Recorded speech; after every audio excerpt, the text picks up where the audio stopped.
et qui est un lieu qui est dédié à la philanthropie en France, qui est assez magnifique. C'est une première école de médecine à Paris. Là, vous avez une coupole que vous pourrez aller voir, qui était une salle de dissection. C'est assez intéressant. Ambroise Paré a opéré ici. Donc voilà, le lieu est tout nouveau et j'espère qu'il vous plaira. Si vous avez 5 minutes, allez sur la terrasse après, au 4e étage, et vous aurez une vue sur Notre-Dame assez magnifique. Alors en fait, il y a un an, on a lancé la grande cause pour protéger les enfants contre toute forme de violence. Et pour nous, chez Make-Point et Make-Point Fondation, ça a été l'occasion de découvrir, l'occasion n'est pas le bon mot d'ailleurs, de découvrir des chiffres que vous connaissez par cœur, hein, que je ne vais même pas répéter, c'est votre quotidien, sur l'étendue des violences faites aux enfants. Et au-delà de ça, on a aussi été frappé par je dirais, l'emprise que ce sujet avait sur les gens qu'on rencontrait. Le fait de s'engager là-dedans, comme vous a mis en situation d'avoir des témoignages extrêmement forts, extrêmement intenses, et on a découvert un continent de douleur absolument gigantesque.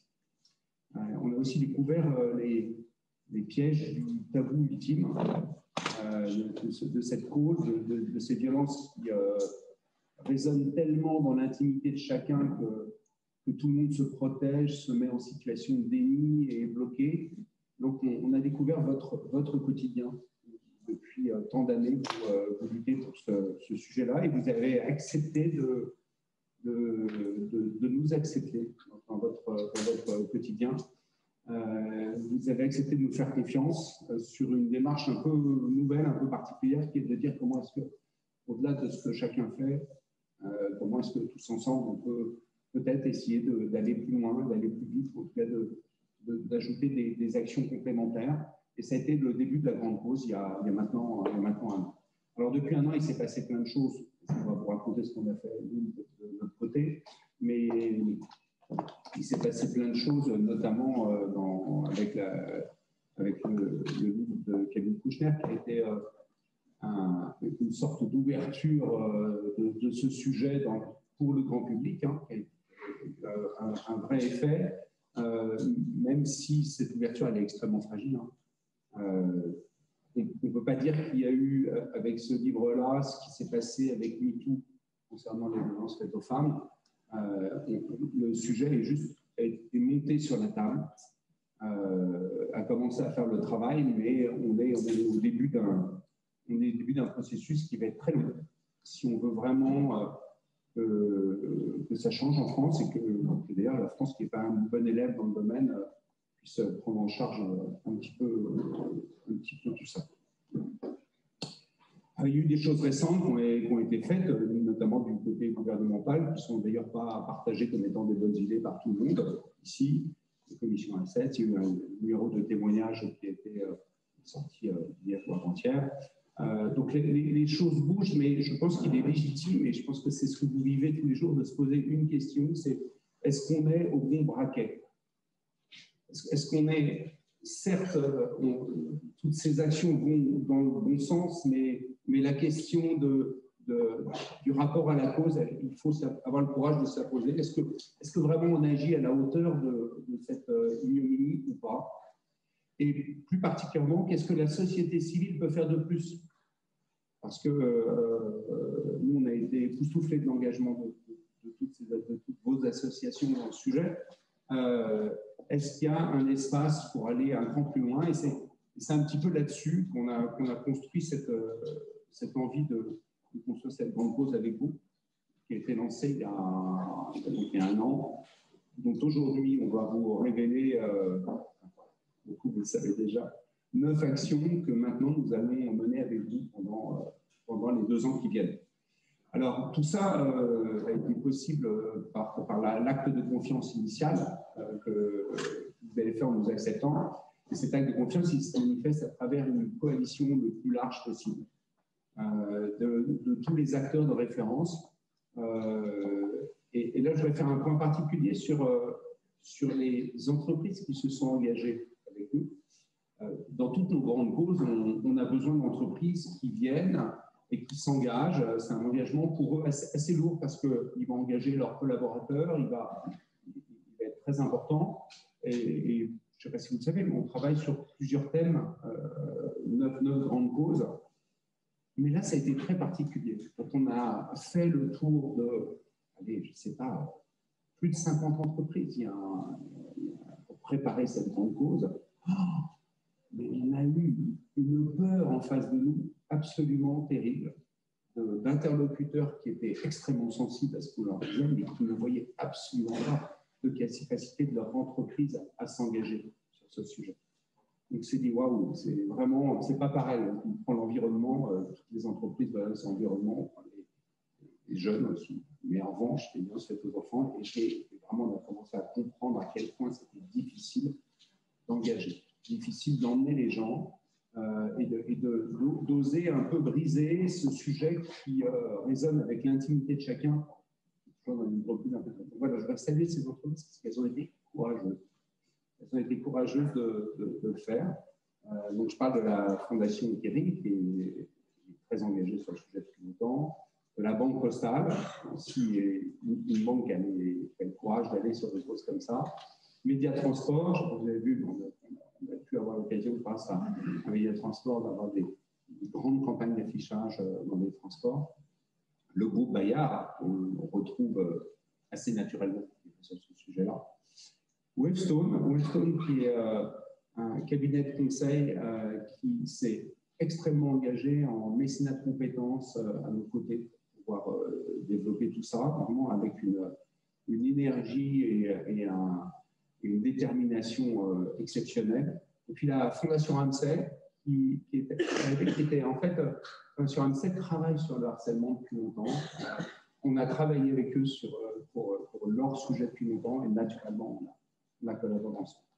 Alors, autour de ces partenaires fondateurs, on a beaucoup de médias on a été chercher particulièrement parce qu'il y a un sujet, et on le reverra, de vraiment faire sortir ce sujet, donc c'est important.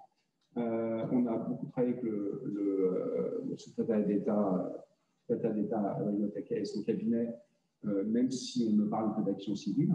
On est là pour soit de l'action civile, maintenant on travaille en bonne intelligence. Et puis enfin, les associations. Je ne sais pas si on dit de référence, en tout cas celles qui nous ont fait confiance, en tout cas la plupart, qui sont en fait ceux qui savent, ceux qui sont sur le terrain et qui nous évitent de se tromper de sujet. Avec cette coalition, on a engagé un plan de 3 ans, que vous connaissez, mais je l'ai rappelé. Ce plan de 3 ans, il a commencé par une très grande consultation qui a eu lieu il y a 1 an, qui a réuni 70 000 participants, qui a permis d'avoir 4 000 propositions, 500 000 votes, et on va voir à quoi elle nous sert. Elle nous sert en fait à déterminer les consensus citoyens. Si on donne l'ambition de faire collaborer toute la société civile ensemble, et ben on a une obligation, c'est de collaborer sur des sujets sur lesquels tout le monde est d'accord. Sinon c'est autre chose. Sinon, c'est un plaidoyer, sinon, c'est un sujet partisan, et nous, on ne sait pas faire ça. Donc, c'est important parce que ça veut dire qu'on n'a pas travaillé tous les sujets. Il y a des sujets qui sont des sujets extrêmement importants, mais qui sont des sujets de clivage dans la population, et cela, nous ne savons pas travailler dessus. Ça ne veut pas dire qu'ils ne sont pas importants, ça veut dire qu'ils ne sont pas adaptés. Depuis mars jusqu'à maintenant, il y a eu un travail en profondeur pour passer de ces consensus que je vais rappeler à des actions concrètes. On a ciselé, conçu, on est parti avec 70 actions, enfin, Mario va vous raconter ça beaucoup mieux que moi dans pas longtemps, et qui ont permis d'arriver à ce qu'on va vous annoncer aujourd'hui. Et puis enfin, pendant 2 ans, pendant 2 ans, à partir de maintenant, un nouveau monde commence, qui est la mise en œuvre de ces actions. Leur financement, leur incubation, l'accompagnement des associations, toutes les idées, tous les problèmes qu'il va falloir résoudre, les idées qu'il va falloir trouver, et puis l'impact qu'il va falloir mesurer. Donc ça, c'est la grande cause sur 3 ans. Et tout part, comme je le disais, de cette consultation citoyenne c'est pas tellement que les citoyens sont une sorte de... c'est pas parce qu'il y a 70 000 personnes qui sont d'accord sur quelque chose que tout de suite c'est faisable, que ça n'a pas déjà été fait parfois, etc. En revanche, ce sont les clés de collaboration. Si on veut vraiment essayer de trouver quelques actions qui changent d'échelle, on a besoin de s'adosser sur une légitimité qui est portée par ces 70 000 citoyens.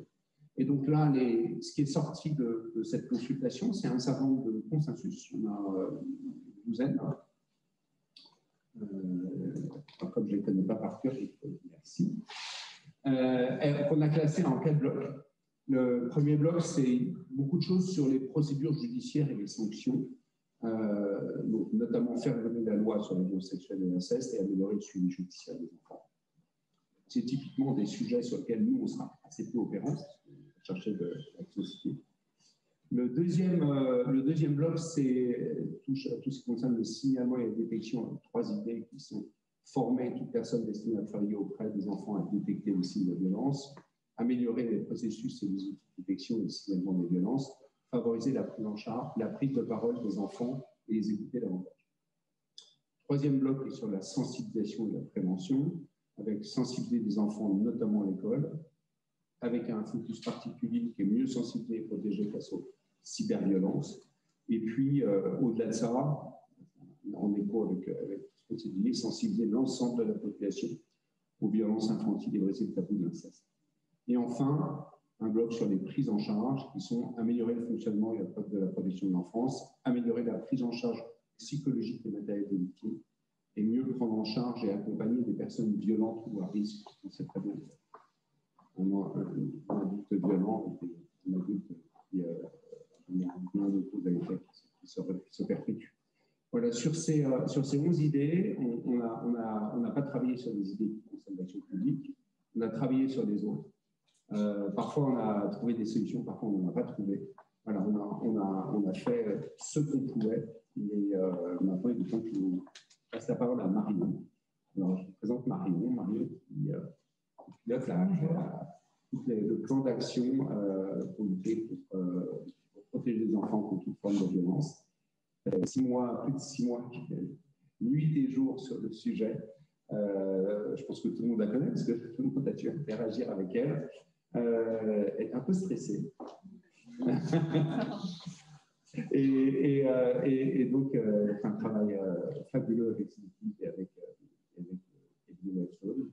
Et elle va vous raconter un petit peu maintenant ce qu'on a fait depuis 1 an. Merci Axel. Merci, bonjour à tous, merci d'être là. Effectivement, je crois que je connais la plupart d'entre vous, mais ça fait du bien de le voir en vrai. Comme l'a expliqué Axel, depuis mars dernier, et depuis qu'on a eu les résultats de la consultation, on a travaillé avec l'équipe de Houston pour identifier dans tous ces consensus citoyens ce qu'on pouvait faire, ce qu'on pouvait mettre en œuvre. On a eu des ateliers de concertation où vous avez tous été invités à contribuer, à participer, à proposer des projets. De ces ateliers sont ressortis une quarantaine de ce qu'on appelle des pistes d'action. Donc, c'est des projets, des idées. Il reste encore beaucoup de choses à creuser. On a fait beaucoup d'entretiens. On vous a tous presque sollicités. Vous nous avez accordé du temps. Vous nous avez appris énormément. On n'était pas du tout des experts de la protection de l'enfance. On ne l'est toujours pas. Mais merci vraiment de nous avoir accordé ce temps-là. Ça a été vraiment précieux pour nous. On a eu des idées, on a eu des mauvaises idées. On a compris qu'on n'avait pas le droit à l'erreur aussi sur ce sujet-là. On a eu des idées un peu folles dans les actions qu'on va vous présenter. On regarde comment on peut utiliser l'intelligence artificielle pour lutter contre les cyberviolences. Donc on a eu des idées un peu comme ça. Il y a des projets qu'on a identifiés qui existaient déjà et qu'on va juste accompagner, accélérer, aider pour passer à l'échelle. On a regardé vraiment là où on pouvait être le plus utile possible. Il y a des sujets qu'on a écartés et je vais vous expliquer pourquoi. Et donc, on est arrivé à ce plan avec 9 actions, 9 projets qui répondent donc directement à la volonté citoyenne et qui suivent, comme vous le voyez, un petit peu le parcours de la violence, le parcours d'une victime, donc de la sensibilisation, de la prévention en amont, jusqu'à la prise en charge Et c'est vraiment ce qu'avaient exprimé les citoyens. Dans ces 9 actions, comme je vous disais, on ne couvre pas tout, évidemment. C'est absolument pas exhaustif. On n'a pas la prétention de l'être. On a 9 actions qui ne couvrent pas, par exemple, des sujets, soit parce qu'elles ne sont pas ressorties de la consultation. Donc, il y a des sujets très importants. On pense à la prostitution des mineurs. Si ça n'est pas ressorti, on n'a pas d'action sur ce sujet. On s'est concentré sur les consensus. Soit parce que, comme Axel l'a dit, ce n'est pas du ressort de la société civile. Il y a beaucoup d'axes plébiscités qui étaient faire évoluer la loi sur les violences sexuelles, améliorer le fonctionnement de la protection de l'enfance. Donc ça, voilà, c'était un peu compliqué de trouver comment on pouvait être utile là-dessus. Il y a des actions qu'on n'a pas ici, mais qu'on explore encore, notamment sur la prise en charge psychologique des pédocriminels. On discute avec des associations encore aujourd'hui pour voir comment on peut être utile là-dessus. Donc, on n'est pas à l'abri qu'un nouveau projet rentre dans ce plan d'action. On n'est pas à l'abri aussi qu'il y ait des projets qu'on teste et qu'on se rend compte qu'en fait, soit ça ne fonctionne pas, soit on n'a pas d'utilité à accompagner ce projet et fonctionne bien sans nous.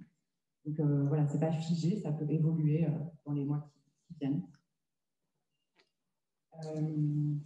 Ah oui. Alors, en revanche, ce que ce plan couvre, c'est qu'on a essayé de bien répondre à la volonté citoyenne et de s'adresser à différents publics. Donc, les actions parlent à différents bénéficiaires, à différents publics. On a par exemple un dessin animé pour les enfants, pour les sensibiliser à toutes les formes de violence qu'ils peuvent subir, vraiment donc à hauteur d'enfants. On a une plateforme pour les parents, pour les aider dans l'exercice de leur parentalité. On a des actions qui s'inscrivent plutôt à l'école, pour les élèves aussi. On a des actions pour les professionnels, avec la sensibilisation des professionnels de santé. On a des actions qui sont focalisées sur certains types de violences, parce que ça s'y prêtait bien. Donc, par exemple, la cyberviolence, on a des actions plus particulières sur les violences sexuelles. Et on a aussi des actions transverses, notamment le dessin animé, avec des épisodes sur toutes les formes de violence. Alors, donc on est encore au début, on a 2 ans. Donc ces actions-là, elles sont amenées à évoluer, mais surtout on a besoin de vous encore. Donc, on va encore sûrement vous prendre du temps, mais on a besoin de vous pour contribuer, participer. N'hésitez pas à nous écrire, vous regardez ce plan d'action, vous voyez s'il y a des actions qui vous parlent plus que d'autres, si vous voulez vous impliquer, si vous voulez nous faire des commentaires aussi, réagir, n'hésitez pas, on est vraiment très preneurs de ça et c'est très utile. Donc la porte est ouverte. Alors, ce matin, donc comme vous l'avez compris, on va vous révéler ce plan d'action. Donc c'est 9 projets, c'est pas moi qui vais les présenter, c'est chaque porteur de projet qui vont vous présenter ces actions. On a aussi voulu inviter des personnalités, des invités un peu exceptionnels qui nous ont accordé leur soutien et qu'on avait envie d'inviter aujourd'hui. Et donc, on va vous présenter les actions sur différents axes et il y aura une session de questions-réponses à la fin de chaque axe. Donc, n'hésitez pas à préparer vos questions, il y aura un micro qui circulera à la fin donc, de chaque thématique. Si j'ai rien oublié, on va passer à un premier invité exceptionnel, mais qui n'est pas présent, mais qui nous a envoyé une vidéo pour renouveler son soutien, qui est Monsieur le secrétaire d'État chargé de l'enfance et des familles, Adrien Taquet. Et je lui laisse la parole.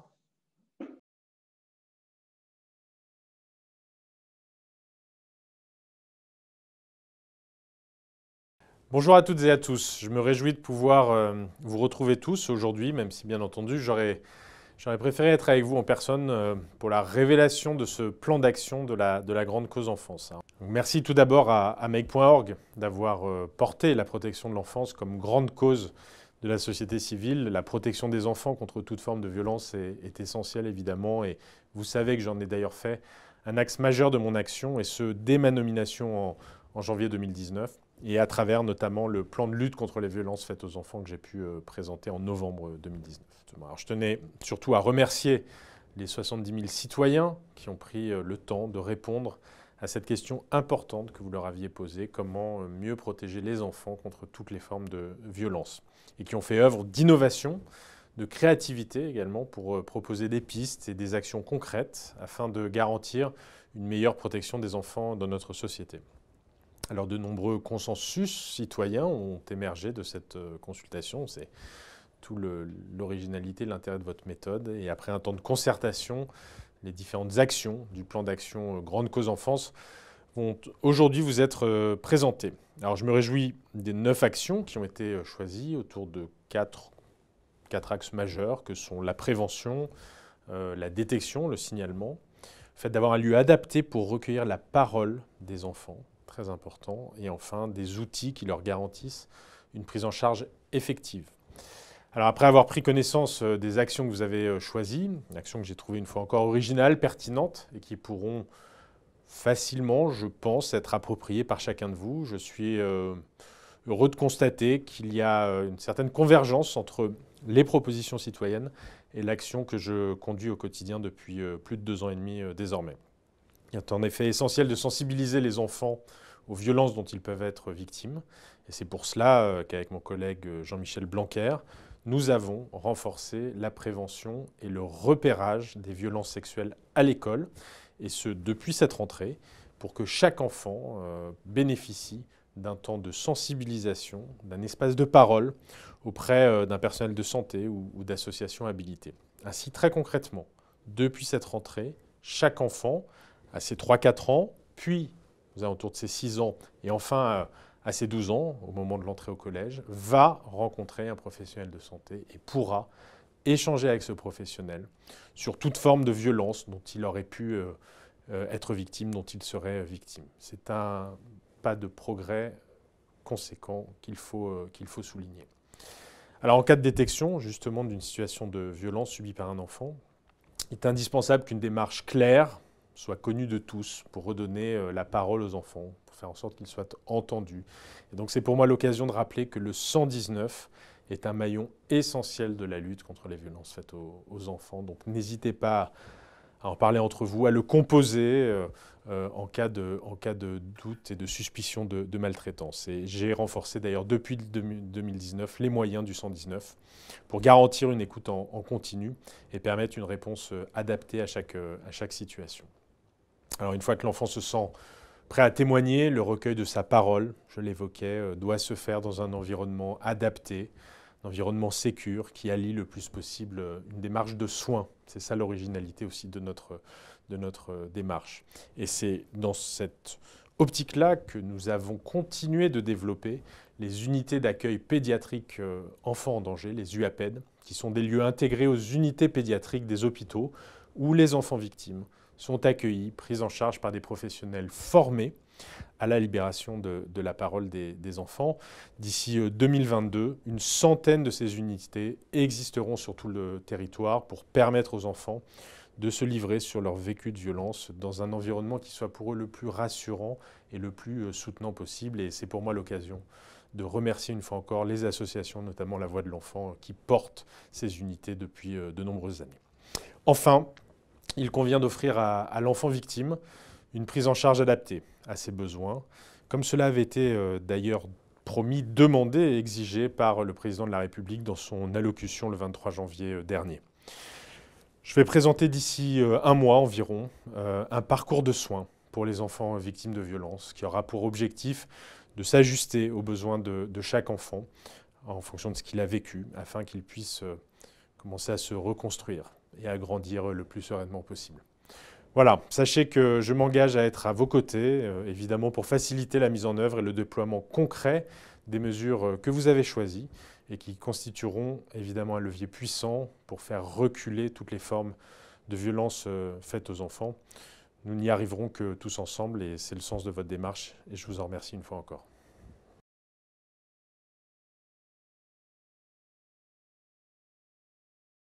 Merci beaucoup.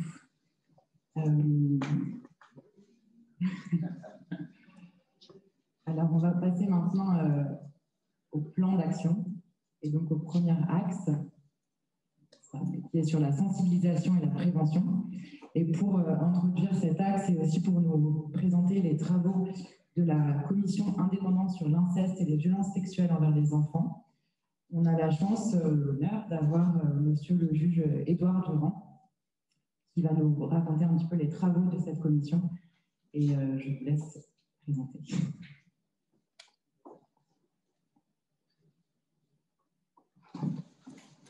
Merci beaucoup. Merci monsieur, bonjour à toutes et à tous.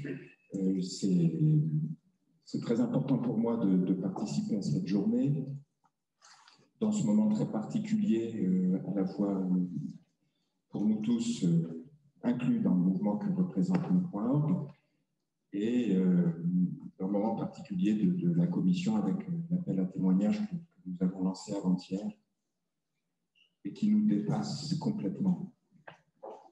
Au-delà de ce que nous avions anticipé, on peut se demander pourquoi il faut offrir aux personnes qui ont été victimes de violences sexuelles, de viols et d'agressions sexuelles il y a 50, 60 ans, 70 ans même, un espace où elles vont pouvoir dire « ça m'est arrivé à moi aussi ». Parce que bien sûr qu'il faut être dans l'action d'abord. Simplement, ce qui se manifeste de manière très concrète, c'est que cet espace n'existait pas et qu'il répond à un besoin. Et que 2 heures après le lancement de la plateforme, il y a 2 jours, il y a des êtres humains de 80 ans qui disaient « j'ai attendu ça toute ma vie ». Il y a des gens qui l'ont fait déjà, et puis il y a des gens qui vont pouvoir le faire aujourd'hui. Parce qu'il y a cette campagne de communication et cet appel à témoignage public. Il y a d'autres personnes que nous avons reçues qui nous ont dit « Vous n'imaginez pas à quel point ça me fait du bien que ma parole soit entendue par une instance publique. » Parce que l'instance publique, elle veut dire que c'est nous tous, comme société. Peut-être vous avez vu l'appel à témoignage, la campagne, les films, et c'est l'occasion pour moi de dire un grand merci à Maëlan, qui a bien voulu participer, et à partir de ce qu'elle a bien voulu nous dire, de ses espoirs, encourager les personnes à le faire aussi. Alors, relayez cet appel à témoignage. Nous n'attendrons pas 2 ans pour faire des préconisations. Moi, je suis juge des enfants. La décision de protection, je dois la rendre dans la demi-heure de l'audience. Je n'ai pas l'habitude d'attendre. Simplement, quand on dit aux personnes « on est là pour vous écouter », ce n'est pas pour faire semblant de les écouter. C'est pour tenir compte réellement de ce qu'elles disent. Alors, je vous remercie par avance de soutenir cet appel à témoignage et puis de le relayer aussi puissamment que vous pouvez le faire et mettre.org a une énergie considérable. Évidemment, il y a une question qui est comment protéger les enfants contre toutes les formes de violence. Et bon, vous avez demandé à un juge de venir ce matin, et le juge que je suis doit dire qu'il y a une question qui se pose avant. Avant de répondre à la question comment, il y a la question pourquoi. Pourquoi protéger les enfants de la violence? Parce que les humains ont mis des siècles et des siècles à penser qu'ils avaient le devoir de protéger les enfants de violence. Il ne faut pas que j'ai l'idée dans la tête que je pense que c'est une évidence. Vous comme moi, il y a 99% de toute la pensée sédimentée dans les siècles qui nous dit « ça ne vous regarde pas ». On a d'abord pensé qu'on devait protéger les enfants orphelins et les enfants vagabonds qu'on considérait comme des délinquants. Mais les enfants dans la maison, on disait, ça ne nous regarde pas pendant des siècles. Et, cher monsieur, vous avez dit quelque chose, moi, qui m'a beaucoup touché quand je vous ai écouté tout à l'heure. Vous avez dit que vous étiez allé voir tous ces magnifiques partenaires et que vous aviez senti qu'il y avait quelque chose qui était de l'ordre de la peur. Et moi, comme juge, en audience, je peux vous dire qu'il m'est arrivé d'avoir peur. Il m'est arrivé d'avoir tellement peur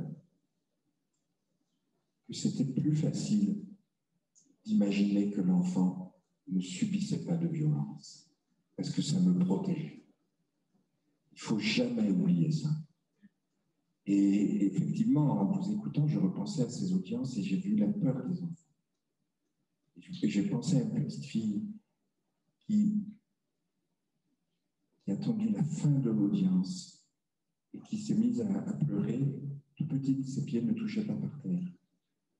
Et elle a dit, je suis contente parce que tu as dit que je pouvais rester dans ma famille d'accueil. Elle ne savait pas si c'est ça la décision qui sera prise. Et donc il faut se représenter qu'il y a des enfants qui vivent dans une maison qui n'est pas un lieu de sécurité, mais un lieu de la peur. Et que non seulement nous sommes légitimes, mais nous avons le devoir d'aller dans les maisons pour vérifier si les enfants sont en sécurité. Parce qu'on ne peut pas faire des lignes d'écriture, on ne peut pas faire des tables de multiplication, on ne peut pas jouer avec ses camarades si on est envahi par la peur. C'est la plus grande inégalité entre les humains. Alors maintenant, prévention, sensibilisation, moi je trouve que ce que vous proposez est absolument magnifique et qu'il y a quelque chose qui est très fort dans ce que vous proposez. Parce qu'un enfant qui révèle des violences et qui comprend qu'il n'est pas cru risque un effondrement psychique. Et un enfant qui révèle des violences et qui n'est pas protégé immédiatement perd confiance dans le monde des adultes. Et tous les enfants que vous avez rencontrés dans vos engagements, comme moi, sont des enfants qui ont eu peur de parler, parce qu'ils avaient peur de ne pas être crus. Ça veut dire qu'il y a quelque chose qui est de l'ordre de l'inconditionnel. Si ta parole a de la valeur, je te le montre. Tu es protégé tout de suite. C'est le minimum du devoir que nous avons. Mais pour ça, il faut que l'enfant sente qu'il a confiance en nous, qu'il peut nous faire confiance. C'est pour ça que vos actions de prévention et de sensibilisation sont fondamentales. Parce que vous ouvrez, dans les 4 propositions que vous allez montrer maintenant, vous ouvrez les espaces où la loi est rappelée l'interdit de la violence. Et si la loi n'est pas remise à sa place, c'est la loi de l'agresseur qui domine. Et 2, s'il y a quelqu'un qui en parle, ça veut dire que je peux lui faire confiance. Et c'est peut-être l'objectif que nous pourrions nous fixer, disons-nous que comme adultes, non seulement collectivement, mais personnellement, nous voulons être quelqu'un en qui un enfant malheureux pourra faire confiance. Je vous remercie.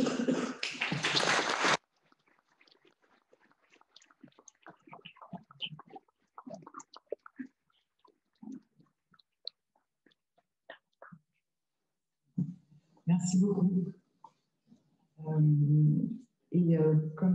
Comme M. Edouard Durand l'a dit, ils ont lancé un appel avant-hier, donc un appel à témoignage avec un spot vidéo pour relayer cet appel qu'on va vous présenter maintenant.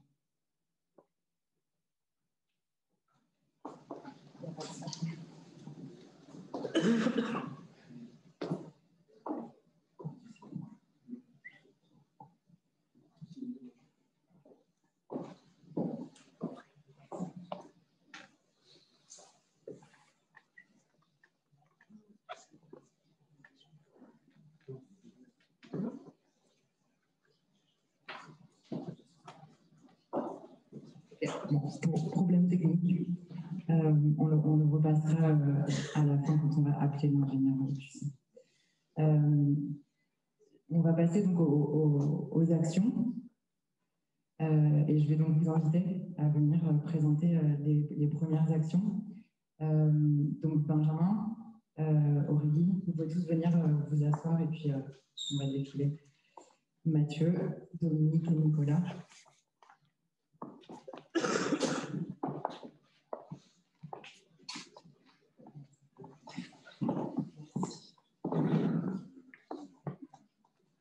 Donc sur ce premier axe de la sensibilisation et de la prévention, On a 4 projets qu'on va donc accompagner pendant 2 ans. Le premier, Benjamin, je vais te laisser le présenter, qui s'adresse aux parents. C'est moi. Bonjour à tous. Avant tout, je voudrais dire que je suis ici pour vous au nom de tout le service de psychiatrie de l'enfant et de l'adolescent de l'hôpital Robert Debré, du centre d'excellence qui est présidé par le professeur Richard Delange. Et pour vous présenter ce projet sur lequel on travaille maintenant depuis près de 2 ans, le projet Clepsy.fr. Ça a commencé dans les semaines qui ont précédé le premier confinement avec des familles de patients, des familles avec lesquelles on travaille quotidiennement, qui sont venus nous voir en nous disant qu'ils craignaient énormément les conséquences de l'isolement exceptionnel qu'ils allaient connaître.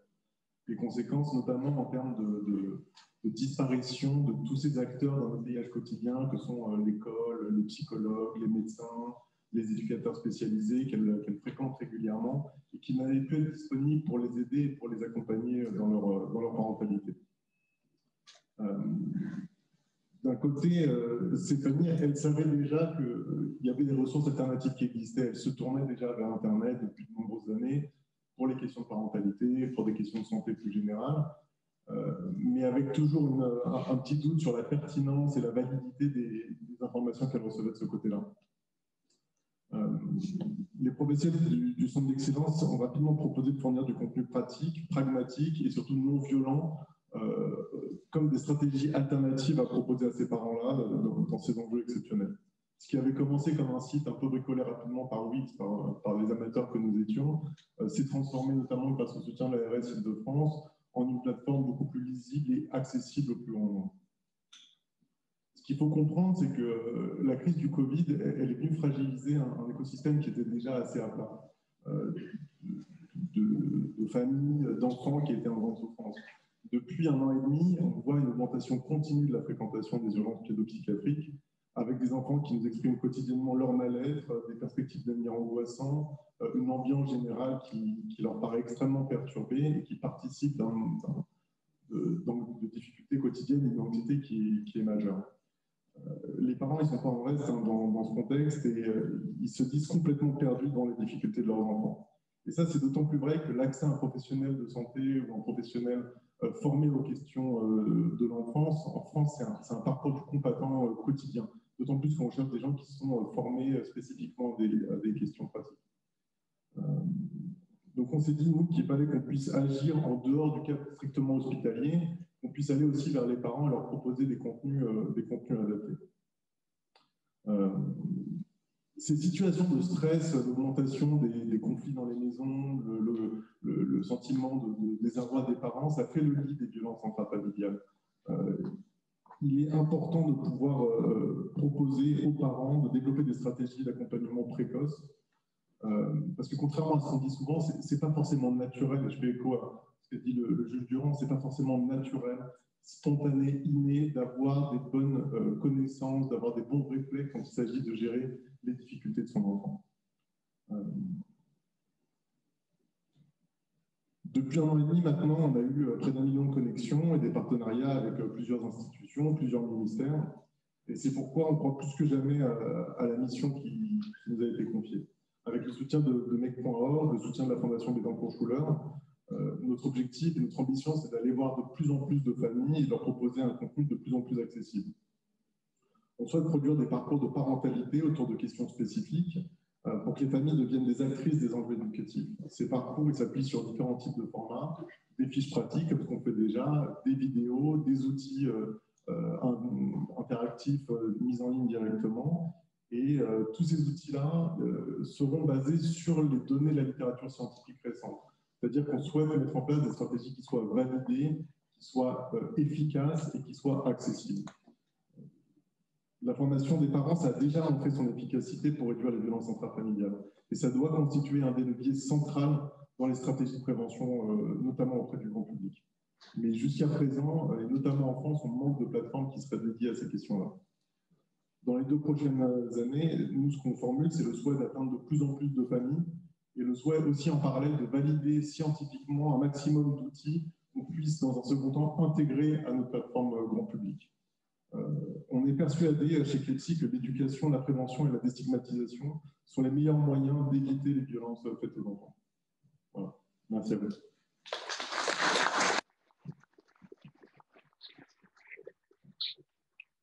Merci beaucoup. Et on est ravis d'accompagner Clexi. Je laisse la parole maintenant à Aurélie Garnier-Brun qui va nous présenter Être ado, un projet qu'on a imaginé ensemble avec En avant toutes, destiné aux jeunes ados. Bonjour à toutes et tous, je m'appelle Aurélie Garnier-Brun et donc je travaille pour l'association En avant toutes, qui est une association qui lutte pour l'égalité des genres et pour la fin des violences faites principalement aux femmes et aux personnes LGBTQ+. Et pourquoi est-ce qu'on a réfléchi un petit peu à la question de l'enfance? Nous, je vais vous partager quelques phénomènes qu'on a observés récemment qui nous ont fait réfléchir. Je pense notamment au hashtag anti-2010. Je ne sais pas si c'est quelque chose dont vous avez entendu parler, où des centaines de milliers de jeunes aujourd'hui sont cyberharcelés et harcelés parce qu'ils sont nés en 2010, tout simplement. Je pense aussi aux chiffres sur lesquels je suis tombée la semaine dernière, comme quoi 32% des jeunes femmes déclarent qu'Instagram nuit gravement à leur santé et leur bien-être mental. Je pense aussi au fait que pendant le confinement, nous, on a un chat d'accompagnement des personnes victimes de violences qui est... Vous pouvez trouver sur le site www.commentons'aime.fr et pendant le confinement, on a observé une hausse de 900% des demandes d'accompagnement sur ce site. Et qu'est-ce qu'on a observé dans ces 900%?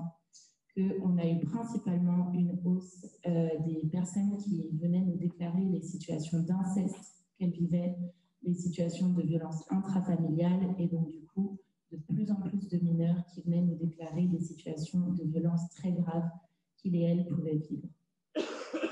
Je voulais aussi vous partager une anecdote du coup plus personnelle où j'ai réfléchi à la première fois où je suis tombée sur un site pornographique accidentellement quand j'avais 10 ans.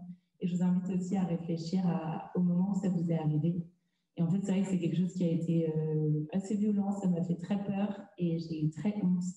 Et en fait, j'en ai parlé à personne. J'en ai pas parlé à mes amis, j'en ai pas parlé à ma famille, j'en ai encore moins parlé à ma prof d'histoire et j'en ai pas parlé à l'infirmière scolaire.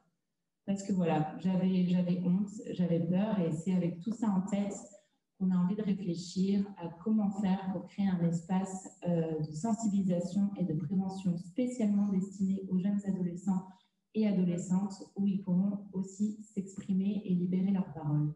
Parce qu'on parle beaucoup de libération de cette parole, mais où est-ce qu'elle va une fois qu'elle est libérée? Comment est-ce qu'on l'accueille? Comment est-ce qu'on la traite?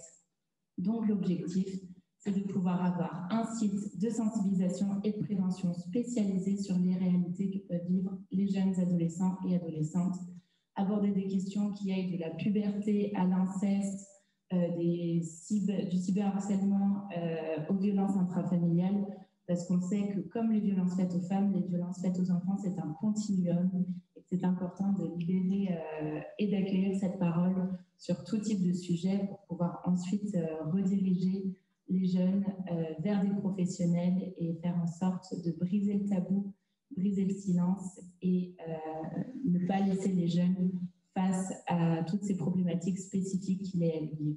Donc voilà, l'objectif c'est de pouvoir monter êtreado.fr qui va sûrement changer de nom pour quelque chose de moins institutionnel et de moins adulte et de pouvoir avoir un projet qui soit vraiment pour, par et sur les jeunes adolescents et les jeunes adolescentes.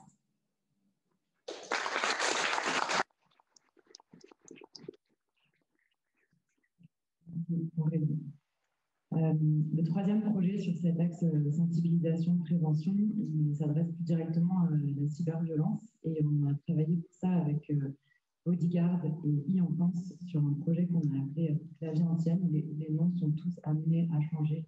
Donc, Mathieu, je te laisse présenter ce projet. Merci beaucoup. Bonjour à toutes et à tous. Donc, je suis directeur général de Bodyguard. Donc, Bodyguard n'est pas une asso. Je voulais commencer par ça. En fait, on est une entreprise à impact. On peut faire les deux. On peut gagner de l'argent et avoir de l'impact sur la société. Qu'est-ce que Bodyguard? C'est une technologie qui détecte, comprend et en fait modère les contenus haineux sur Internet. On a deux solutions. Une, en fait, pour les enfants. C'est une application mobile qui permet aux enfants d'être protégés sur leurs réseaux sociaux. Et ensuite, une solution de modération qui peut être utilisée par tout le monde, que ce soit des entreprises ou en fait des individus. Le constat qu'on fait, parce qu'en fait on est branché aux réseaux sociaux, on connaît par cœur ce qui se passe, le premier constat c'est qu'un enfant sur deux est soit harcelé, soit harceleur. Si vous avez 2 enfants ou plus, les maths sont faciles à faire. J'ai 2 filles, très clairement, je suis dans la merde. Donc, c'est la réalité du terrain. Je rebondis sur le hashtag anti-2010. Ce qui est en fait la réalité de ce que j'ai vu, c'est que c'est drôle quand on n'est pas né en 2010. C'est drôle. En fait, le fait d'être harceleur, on ne se rend pas compte. Il y a énormément de jeunes qui ne se rendent pas compte des méfaits que ça peut faire et de l'impact que ça a sur les autres. Donc on est vraiment dans cette logique d'éduquer, d'alerter lorsqu'il peut y avoir en fait une parole déplacée. Donc qu'est-ce que le clavier? Le clavier, en fait, il a un objectif, c'est d'expliquer au moment même où un enfant, un ado, va envoyer un message haineux à un autre enfant, de lui dire « stop, réfléchis ». Ça, c'est vraiment l'objectif. On est dans l'éducation, la prévention. Comment ça fonctionne? C'est super simple. Sur votre téléphone portable, vous avez tous un clavier numérique. On va le remplacer par le clavier numérique e-enfant de Ligue 1, qui en fait va avoir une technologie en son sein qui va être capable de comprendre si le message envoyé va être haineux ou pas. Si le message est haineux, on va envoyer une petite pop-up, un petit message d'alerte en disant « Regardez, est-ce que vous êtes sûr que vous voulez envoyer ça? Est-ce que vous êtes vraiment sûr que vous voulez envoyer ce message haineux? Est-ce que vous n'agissez pas sous la colère? Est-ce que vraiment vous avez compris que ça va en fait impacter la personne en face de vous? Et bon, la personne a le choix de le faire, on ne va pas arrêter les enfants ni les ados, mais au moins on aura fait l'action de est-ce que vous êtes sûr?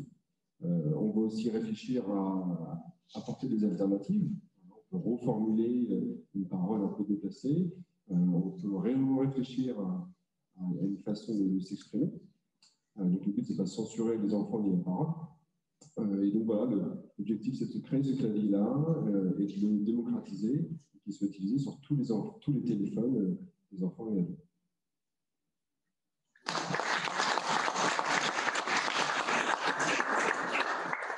Merci beaucoup.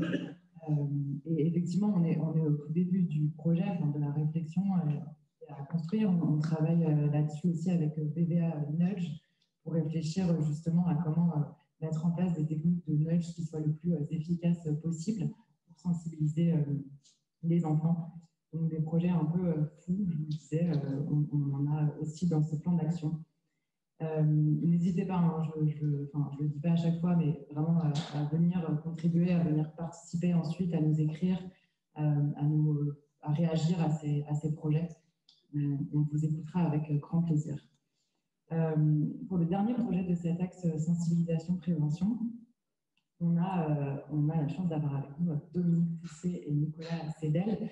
Dominique, vous avez été directrice des programmes jeunesse chez TF1. Donc, c'est un milieu que vous connaissez très bien. Et on a l'ambition de monter un projet de dessin animé pour les enfants. Et je vais vous laisser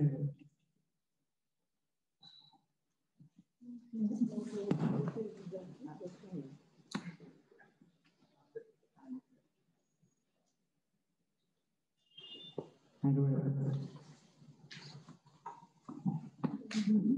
vu de la situation, il est évident qu'il y a une urgence à s'adresser aux enfants et aux plus grand nombre. On a donc écouté les associations, les victimes, et l'évidence, c'est qu'il faut libérer la parole des enfants. On a conçu un projet, un peu l'exemple de celui qu'on a conçu sur le sexisme avec Ligue.org, qui a touché des millions d'enfants, donc c'est assez stable. La version 1 du projet dont va vous parler Nicolas a déjà eu l'aval de 4 gros diffuseurs. On a dû relever un certain nombre de défis dont Nicolas va vous parler pour cette première version. Je te laisse la parole. Merci. Alors moi, je suis Nicolas Cédel, je suis scénariste avec 2 autres personnes qui sont pas là aujourd'hui, Fernando Borcel et Franck Salomé. On a imaginé une série qui s'appelle Ton super pouvoir, le super pouvoir en question étant le pouvoir de la parole. C'est une série d'animation de format court, de 13 épisodes de 2 minutes chacun. On a pris le même parti de format court que pour la série Chouette pas chouette, avec à chaque fois un seul message et un seul... Je pense qu'il n'y a plus de batterie. format nous permet de traiter les différentes formes de violence, qu'il s'agisse de l'inceste, du cyberharcèlement, des maltraitances ou encore du harcèlement en milieu scolaire. Sur le plan de l'écriture, ce projet présente pour nous un véritable défi. Tout d'abord, il s'agit de parler de sujets tabous à la télévision, de surcroît dans des programmes jeunesse, au milieu de dessins animés attrayants et distrayants. Et à la différence du livre qui se lit à plusieurs avec ses parents, à la télévision, l'enfant est souvent seul devant l'écran, sans filtre, ce qui fait qu'on ne peut pas être trop cru, on ne peut pas être trop direct au risque de le choquer. Et on doit rester dans les limites de ce qu'un enfant peut entendre. Par ailleurs, à la différence des associations de victimes, on s'adresse à la fois aux victimes de violences, mais aussi aux autres, à tous les autres, heureusement très majoritaires, qui ne sont pas touchés directement. Il s'agit de traiter de sujets graves, de sujets lourds, sans toutefois trop dramatiser. En fait, de trouver le bon équilibre entre un ton qui serait trop sérieux et potentiellement anxiogène et une certaine forme de légèreté qu'on aimerait également trouver. Enfin, notre dernier défi est de faire une série qui puisse devenir un instrument de travail pour les enseignants et que les parents puissent s'approprier. Notre ambition étant en fait de libérer la parole, et ce, à tous les niveaux. Merci.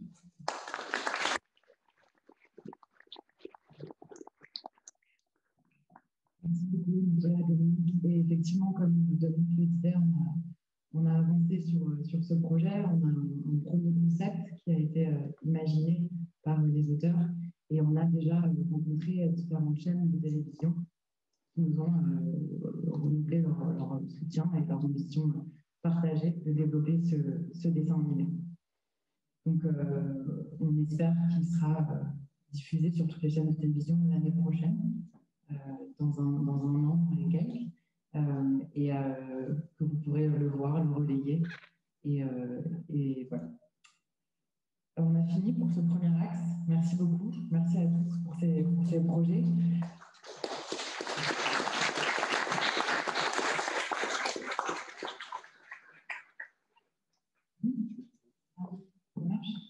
On va retenter la vidéo de la commission inceste. J'avais 12 ans, tous les vendredis soirs pendant 4 ans. J'avais 7 ans, il en avait 63. J'avais 13 ans, il en avait 53. C'était le mari de ma cousine. C'était mon grand-père. Je posais pour ses photos. Aujourd'hui, je témoigne. Pour moi, mais surtout pour protéger les enfants des violences sexuelles. Et notamment de l'inceste. Je n'en ai pas été protégé. Témoigner aujourd'hui, c'est aussi protéger toutes les autres petites Mylan. Famille, proches, entourage. Chaque année, 160 000 enfants subissent des violences sexuelles. Vous aussi, vous pouvez témoigner au 0805 802 804. Ensemble, sortons du silence.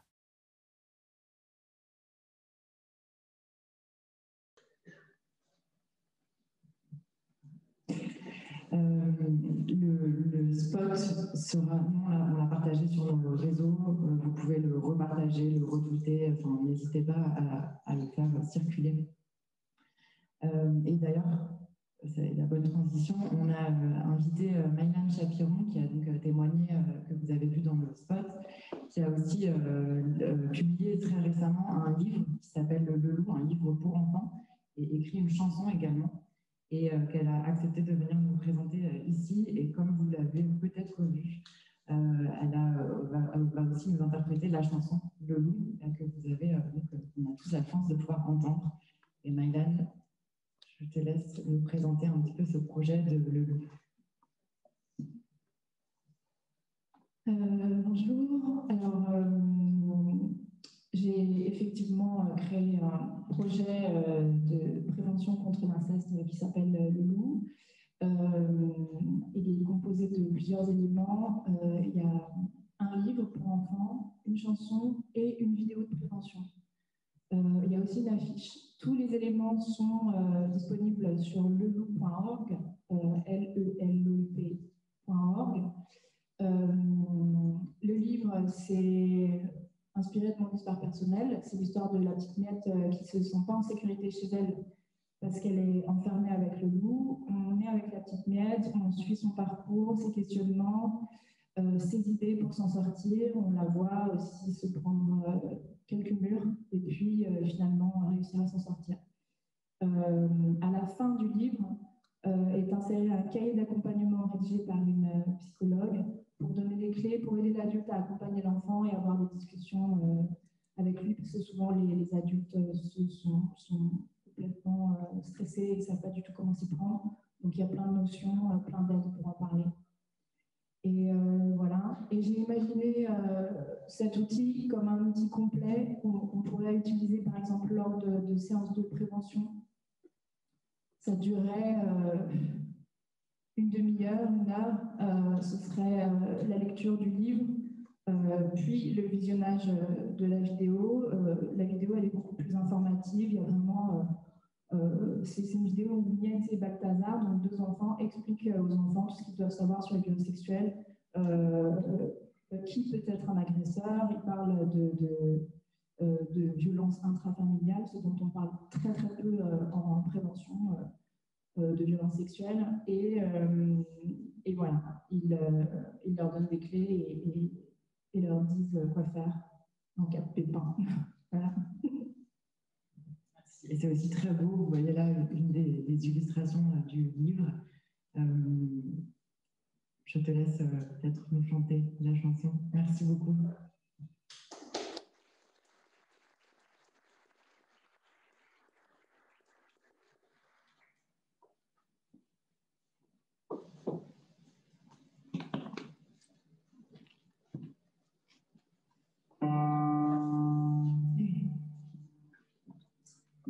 Alors, je suis un peu émue parce que j'ai jamais chanté cette chanson devant plus d'une personne. Et je trouve que ça fait sens finalement que ce soit devant vous, qui êtes acteur pour l'enfance depuis toujours.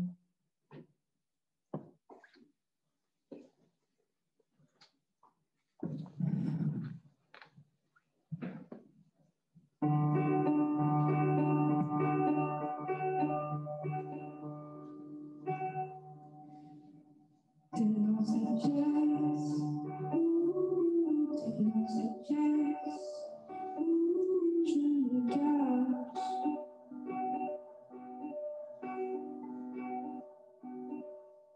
Je suis prise au piège, surtout, je suis prise au piège, surtout quand je me lave.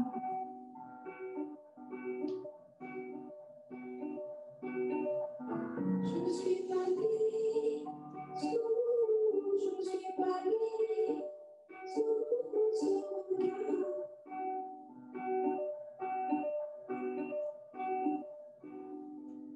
Et celui qui vit, toujours, celui qui vit, toujours ça me casse.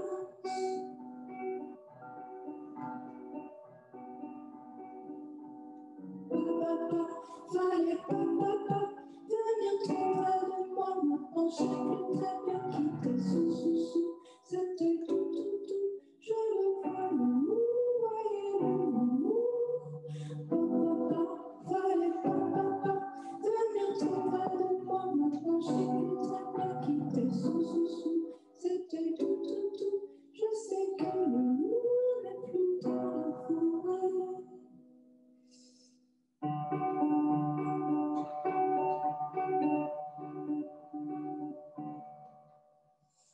Regardons mes plaies, j'avoue, regardons mes plaies, j'avoue, c'est plus grave.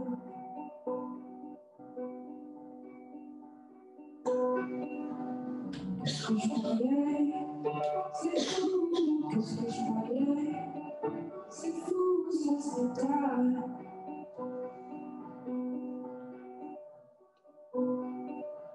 Je veux dire merci pour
Wow.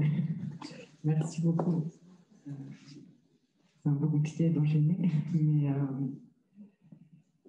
on va passer à la deuxième thématique.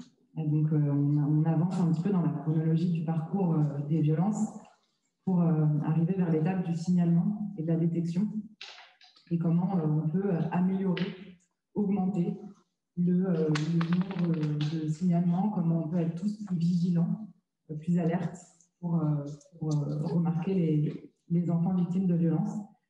Pour cette thématique, on a voulu inviter Pascal Vigneron, directeur du SNATED, le numéro donc 119 en danger, à venir nous introduire cette thématique. Et je vais aussi juste inviter en même temps sur scène Florent Prelot et Margot pour les deux actions qu'on vous présentera ensuite. Merci.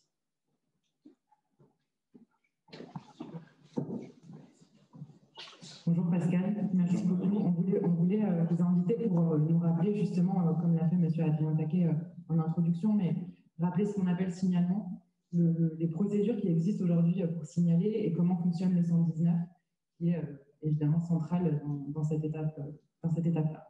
Bon, merci de l'invitation. Désolé pour la transition, elle n'est pas forcément évidente. Bravo pour votre chanson, elle est très émouvante. Elle est très douce et en même temps, effectivement, elle évoque plein de problématiques qui sont abordées de manière très fluide. Merci, je pense qu'elle va être parlante pour les enfants et les familles. Merci pour le travail que vous faites. Comme nous venons de le voir, la prévention est essentielle effectivement dans le cadre de la protection de l'enfance. Elle doit être portée par tout le monde. Je vais rappeler un chiffre tristement célèbre qui ressort du 15e rapport annuel qui est réalisé par l'Observatoire national de la protection de l'enfance. 53 décès d'enfants au 31 décembre 2019 suite à de la maltraitance dans un cadre intrafamilial. Un enfant toutes les semaines décède au sein de sa famille par des violences subies par sa famille élargie. Merci Marion pour la transition que vous faites. Effectivement, il est de la responsabilité de chacun d'alerter, que nous soyons témoins directs ou indirects d'une situation de danger ou de situation pouvant conduire au danger des enfants. Édouard Durand, je crois qu'il est parti, mais je vais le citer, effectivement, il parlait tout à l'heure de la notion de recueil de la parole. Il est de notre responsabilité d'aider et de soutenir le recueil de la parole tout en garantissant sa prise en charge. Et ça, c'est essentiel. Aujourd'hui, bon nombre d'associations sont sur le terrain, développent effectivement des actions locales pour recueillir la parole. Il faut procédurer, si je peux me permettre ce terme, le recueil de la parole, la prise en charge et la transmission. Vous parliez effectivement de la notion de signalement. Le signalement, je le répète, c'est un terme juridique qui conduit à interpeller directement le parquet d'une situation d'un enfant. Donc ici, aujourd'hui, je parle d'alerte parce que tout citoyen que nous sommes, tout professionnel que nous sommes, nous devons effectivement d'alerter les autorités compétentes qui sont les départements ou d'autres services comme le 119. Je dirige le 119 depuis maintenant 2 ans et demi. Je pense que c'est un outil incontournable aujourd'hui dans le dispositif. Il s'adresse aux adultes. 80% de nos appels sont réalisés par des adultes et 20% par des enfants. C'est un outil essentiel composé effectivement de professionnels de la protection de l'enfance. Tous les écoutants sont de formation psychologues, travailleurs sociaux, juristes et ont une formation interne de plus de 8 semaines et une formation continue. Et ça, c'est important et notamment effectivement dans les différents projets qu'on va pouvoir voir par la suite. Le 119, c'est un numéro national qui recueille tous les appels, 24 heures sur 24. 7 jours sur 7, les appels sont confidentiels et non pas anonymes. Le numéro n'apparaît pas sur les relevés détaillés et un élément important, c'est que les appels des enfants et des adolescents sont prioritaires. De toute la France, de l'outre-mer, service 24/24 avec une activité très soutenue. Écoute, soutien, conseil, orientation sont apportés au téléphone. On n'est pas dans une plateforme de signalement, on est une plateforme pour soutenir les difficultés familiales entendre les propos des parents, entendre les propos des voisins, entendre les propos de la famille qui se questionnent sur une situation d'un enfant. Augmentation notable depuis le premier confinement d'appels des mineurs, ce qui vaut effectivement des développements de moyens. Ça, j'en parlerai. Au terme de 30 ans d'existence, c'est près de 500 000 enfants qui ont été repérés. Le 119, pour vous donner une moyenne, c'est 700 interpellations par jour. Le téléphone ne cesse de sonner. Les différents canaux de transmission d'informations ne cessent d'être actifs.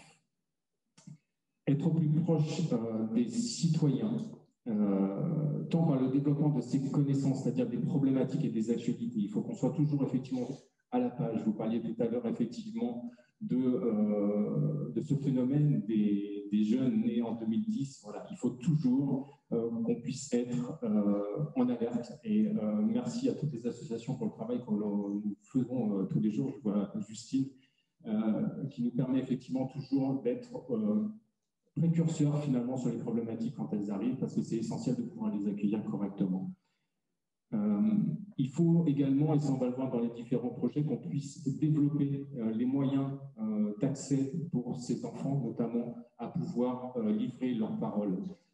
Aujourd'hui, le 119 existe, il y a plein d'autres possibilités. Il y a des associations, on parlait tout à l'heure d'Avant Tout, avec qui on a travaillé et on va travailler, hein, on va être partenaires.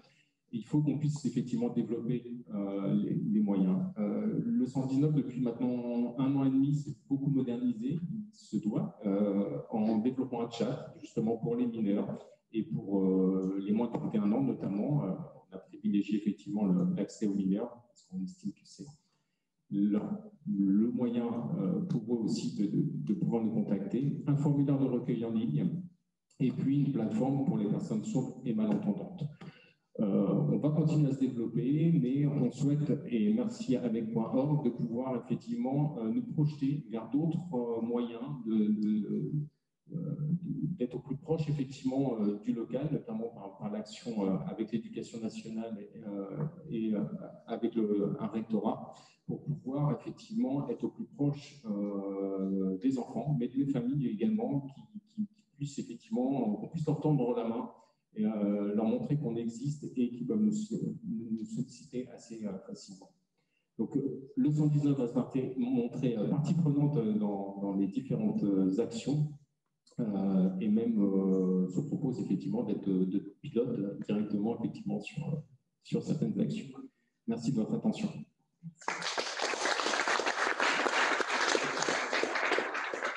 Merci beaucoup, Pascal, et merci parce que très tôt, en mars dernier, je ne sais pas, mais très tôt, Pascal nous a accueillis au SNADED, et donc on a pu passer une après-midi à écouter, pas les enfants, pas les apprenants, mais les écoutants, et à entendre les appels. Je pense que c'était assez utile pour nous en début de parcours, quand on a pris connaissance de tous ces sujets. Et donc, merci beaucoup. On a été chez e-Enfance également, donc merci à vous pour ça. Et effectivement, merci parce que Pascal, Nora nous ont écoutés. On a présenté plusieurs fois nos petites actions. Ils nous ont stoppés souvent et réaiguillés, conseillés. Donc merci encore une fois.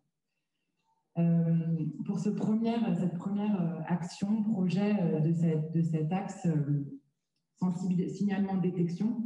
Donc on a fait signalement détection parce qu'effectivement c'est les mots qui étaient revenus souvent des citoyens dans la consultation, mais on a compris que signalement ne voulait pas forcément dire ça. Donc on aurait pu changer en alerte détection, mais voilà, on a juste repris les termes qui sont utilisés par les citoyens. Donc premier axe, une action qui est ressortie très fortement de la consultation, c'est la sensibilisation des professionnels. Donc, il y a eu la volonté vraiment de mieux sensibiliser, mieux former toutes les personnes au contact des enfants.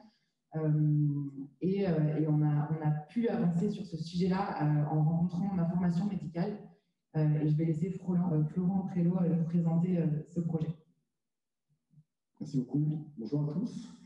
Donc, je suis le fondateur de maformationmédicale.fr, qui est une plateforme de référencement des formations pour les professionnels de santé.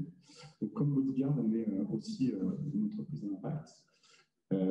mission au quotidien, c'est d'accompagner les professionnels de santé dans leur parcours de formation continue, de les aider à trouver les bonnes formations, de les aider à commenter aussi les formations, à les faire évoluer, c'est très important. Et le deuxième axe, c'est d'accompagner les organismes de formation à faire évoluer leur formation pour qu'elle corresponde de plus en plus finalement aux besoins réels des professionnels de santé sur le terrain. Il y avoir parfois une petite différence effectivement entre le retour d'expérience des professionnels de santé et la conception des formations. Notre volonté, elle est là vraiment de faire en sorte qu'ils communiquent bien ensemble. Comme le 119, vous l'avez dit à l'instant, la formation continue, c'est essentiel. Tout évolue très vite. Les formations qui sont faites à l'instant T ne sont faites pas vrai demain. Donc, le meilleur moyen de les faire évoluer, c'est de faire communiquer différentes parties prenantes. Alors, on est parti d'un premier constat simple lorsque Waycor nous a contactés, c'est qu'effectivement 5% des signalements sont faits par les professionnels de santé.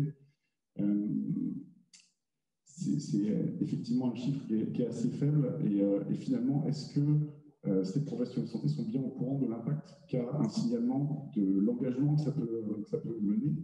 Donc, notre vraie force sur la formation médicale, c'est de pouvoir accompagner les professionnels de santé effectivement dans la réalisation d'actions de formation, d'accompagner des organismes de formation aussi sur comment réaliser un parcours de formation qui correspond encore une fois à ses besoins principaux.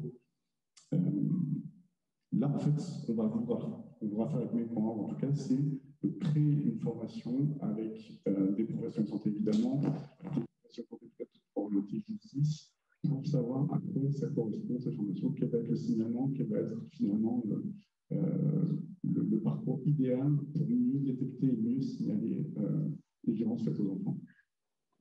Dans un second temps, on va bien évidemment diffuser cette formation sur une plateforme d'information médicale. C'est une plateforme qui est dédiée aux professionnels de santé. C'est vraiment un espace dans lequel ils vont pouvoir suivre cette formation et faire un retour d'expérience sur cette formation pour la faire évoluer. Qui sera le dernier point pour conclure sur mon intervention, c'est effectivement comment les professionnels de santé vont pouvoir nous remonter de l'expérience pour qu'on puisse, au fur et à mesure, faire évoluer ce projet. Voilà. Un grand merci.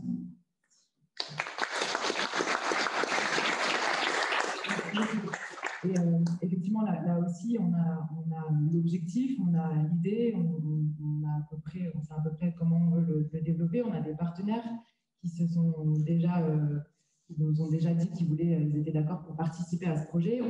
On va s'appuyer évidemment sur des contenus existants. Il y a beaucoup de recherches qui ont été faites. Les différents ordres des médecins, des infirmiers ont travaillé là-dessus depuis 1 an et demi. Donc, on va s'appuyer sur la littérature existante. Et l'idée, c'est de vulgariser tout ça, de rendre ça plus digeste via un programme e-learning. Et c'est pour ça que ma formation médicale est le porteur parfait pour ce projet. Donc, merci beaucoup. J'ai réalisé que j'avais complètement oublié de vous laisser la parole pour les questions-réponses à la fin du premier axe.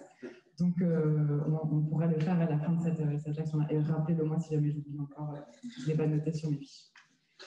Pour le prochain projet, Margot Cristal de Open Digital Education. Donc, c'est vrai que tout de suite, on s'est dit comment on peut faire pour ouvrir des espaces pour les enfants. Et ils sont où les enfants? Ils sont à l'école. Donc, on a essayé de réfléchir aux meilleurs moyens plus astucieux pour donner ces espaces-là de parole aux enfants.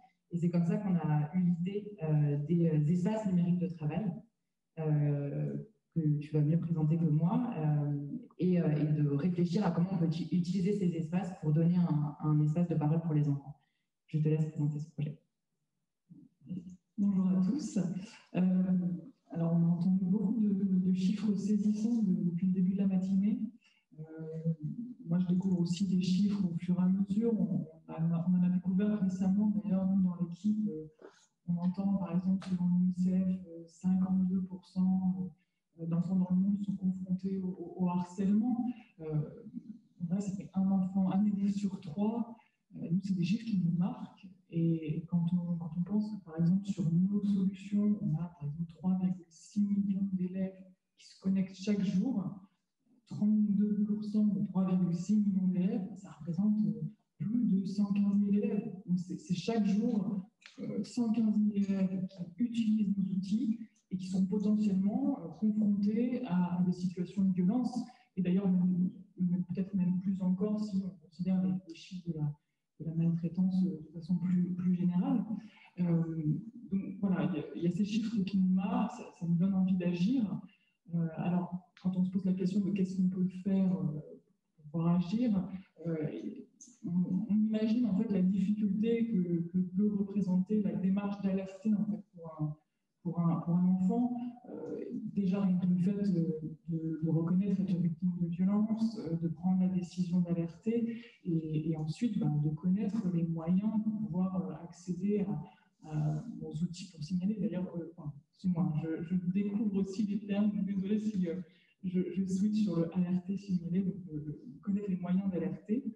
Et donc voilà, il y a tout ça qui est en place et on se rend compte que l'école aussi est de plus en plus en première ligne pour pouvoir justement détecter, recueillir ces alertes. On est souvent en échange d'ailleurs avec des enseignants qui sont très concernés par le sujet et qui sont inquiets en fait de pouvoir recueillir de la meilleure façon ces témoignages, mais là aussi il y a beaucoup de barrières à franchir pour les enfants puisque trouver le bon moment, même de façon très pratique, d'arriver à faire ce témoignage de façon discrète, de s'isoler et puis de trouver le moment venu, les mots.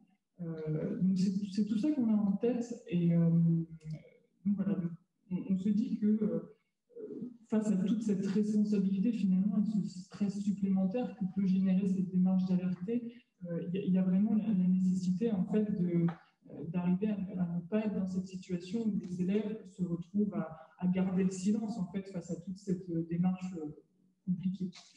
Il se trouve qu'en fait l'espace numérique de travail, par exemple, donc, en l'occurrence, c'est pour ça qu'on est très heureux de pouvoir participer à ce plan d'action et de pouvoir faciliter la démarche au sein de One et Néo, notre réseau social éducatif. Aujourd'hui, One et Néo, c'est 700 millions de connexions à l'année. Donc c'est vraiment devenu un outil incontournable dans l'établissement scolaire. C'est toute la communauté éducative en fait, qui se connecte sur ces outils-là. C'est les enseignants qui y vont chaque jour pour préparer leurs cours et pour collaborer ensemble. On le voit dans nos chiffres, c'est des parents qui s'y connectent massivement, notamment sur l'application mobile pour pouvoir se tenir informés. Et les élèves qui manipulent au quotidien ces outils-là pour pouvoir apprendre, pour pouvoir fabriquer, pour pouvoir communiquer et qui y apprennent aussi d'ailleurs les bonnes pratiques du numérique dans un cadre sécurisé et encadré par leurs enseignants. Donc ça peut vraiment devenir l'espace de confiance dans lequel on a la possibilité de briser le silence, enfin, disons la possibilité de briser le silence. Évidemment, on n'est pas expert du sujet. Donc, on a l'intention de mener ce projet-là de façon partenariale, et d'ailleurs, je remercie le 119 parce qu'on a besoin en fait, de bénéficier de cette expertise métier dans le domaine de la protection des enfants et notamment sur toutes les procédures existantes en termes d'alerte et de signalement. On travaillera évidemment avec les académies et les équipes de pédagogues parce que quitte à se lancer dans le développement de cette fonctionnalité-là, autant qu'elle réponde vraiment à des réalités terrain des enseignants qui se retrouvent en situation en première ligne pour recueillir ces alertes. Et évidemment, les collectivités qui sont déjà engagées à nos côtés et qui nous permettront de mener cette action-là sur des territoires pilotes et après, plus largement, on l'espère. Donc voilà, il y a vraiment la volonté de travailler collectivement et d'associer nos expertises pour faire de cet espace de confiance déjà existant un allié aussi des enfants victimes de violences. Merci.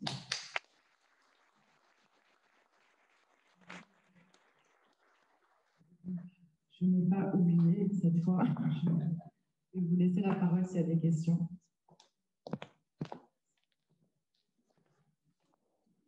Juste, vous pouvez vous présenter avant de poser la question. Merci.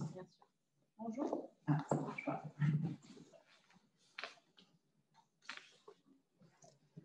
Bonjour. Oui.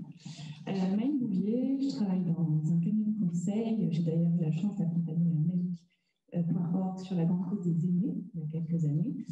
Et je suis moi-même une ancienne enfant protégée. J'ai été placée à 3 ans et j'ai été suivie jusqu'à ma majorité révolue. Je voulais d'abord vous dire chapeau parce que je suis venue aujourd'hui avec beaucoup de curiosité, mais aussi un peu de perplexité, en me disant mais qu'est-ce qu'on va bien pouvoir proposer aujourd'hui de différent, qui ait de l'impact. Et clairement, en tout cas sur ces 2 premiers axes, je trouve que ce que vous proposez est très intéressant, impactant et vient apporter des solutions à des trous dans la raquette, comme on les appelle. Et ensuite, j'aurais un commentaire, question. Oui, la libération de la parole de l'enfant est essentielle. Vous avez présenté énormément de choses sur le sujet.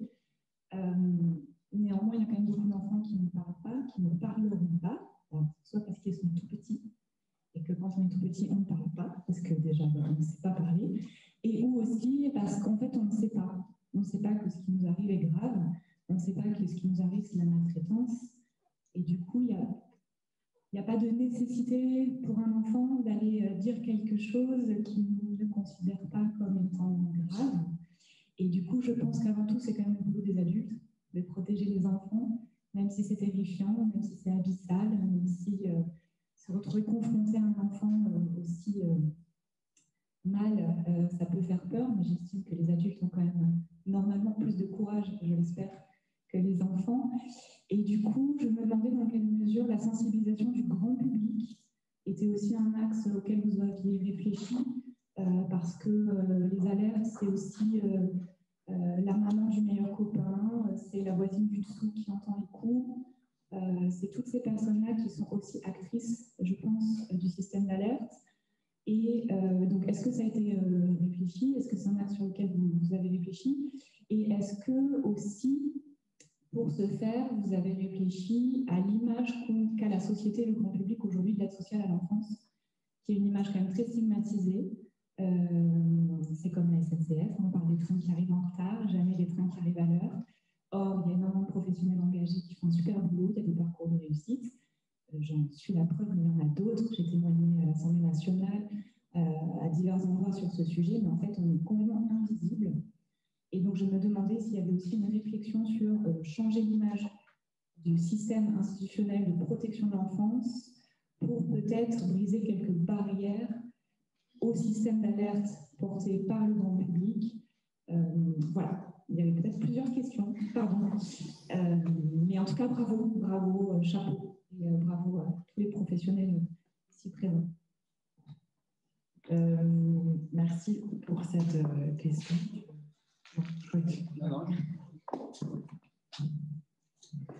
Je vais répondre sur la première et la deuxième.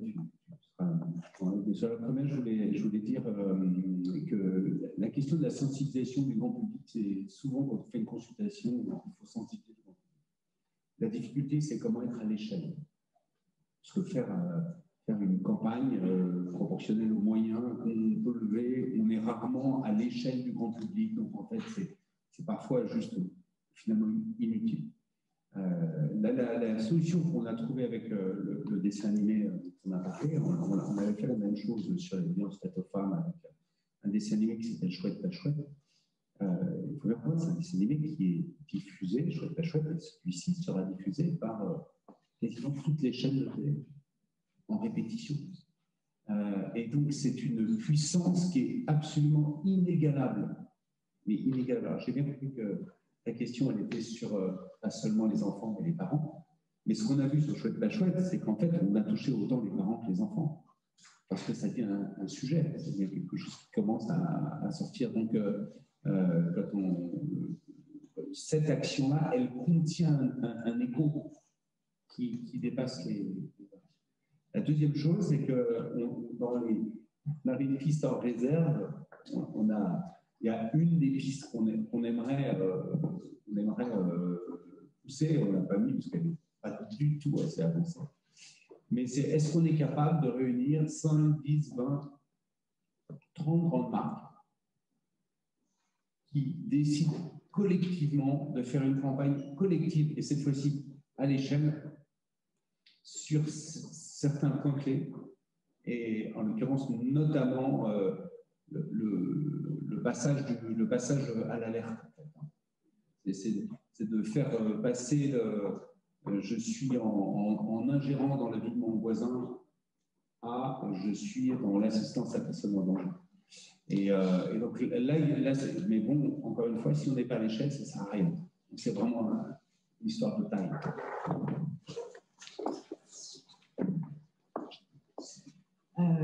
Et sur la deuxième question qui était sur l'image de l'aide sociale à l'enfance, on a... alors, c'est ressorti de la consultation, il y a eu améliorer le fonctionnement de l'aide sociale à l'enfance, je crois que c'était. Bon, c'est un peu compliqué comme on y a réfléchi, hein, on a aussi des actions, on travaille encore sur la question du dossier unique de l'enfant, sur comment on peut améliorer justement ce fonctionnement-là. On n'a pas trouvé le bon angle, on n'a pas trouvé l'île où on pouvait être utile là-dessus. Mais c'est un sujet auquel on a réfléchi. On n'a rien sur l'image. On n'a rien sur l'image. Ouais. Est-ce qu'il y a d'autres questions?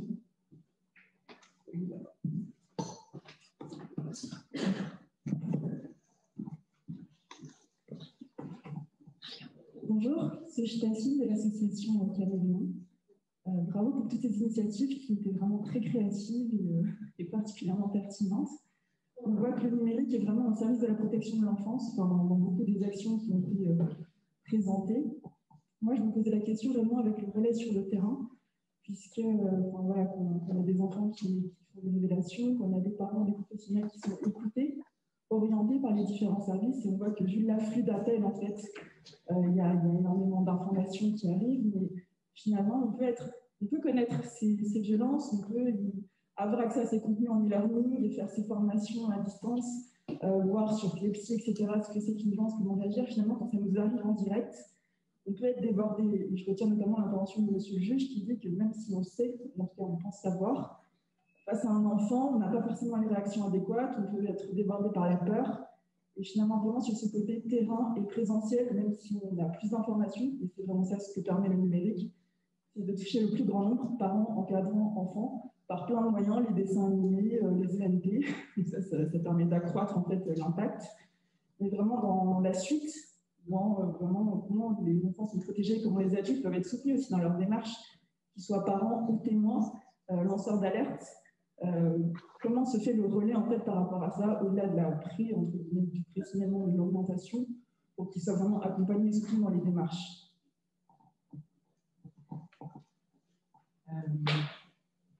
Je sais. Marion se défile. Oui, je crois qu'effectivement, on a beaucoup travaillé sur la prévention et la sensibilisation, c'est ce qu'on nomme aujourd'hui. Tout à l'heure, dans ce que vous parliez effectivement de la notion territoriale, et il est essentiel effectivement de pouvoir travailler avec les personnes ensuite qui vont être à l'origine finalement des évaluations d'informations préoccupantes, mais également de la prise en charge sur un terme préventif et de protection, et notamment, je le rappelais tout à l'heure, par les départements qui sont chefs de file de la protection de l'enfance. Et tout ce travail qui est organisé aujourd'hui et qui est organisé depuis quelques années via effectivement le secrétaire d'État, avec des renforts de moyens qui ont été organisés et des enveloppes budgétaires qui vont venir soutenir justement différentes prises en charge par les départements.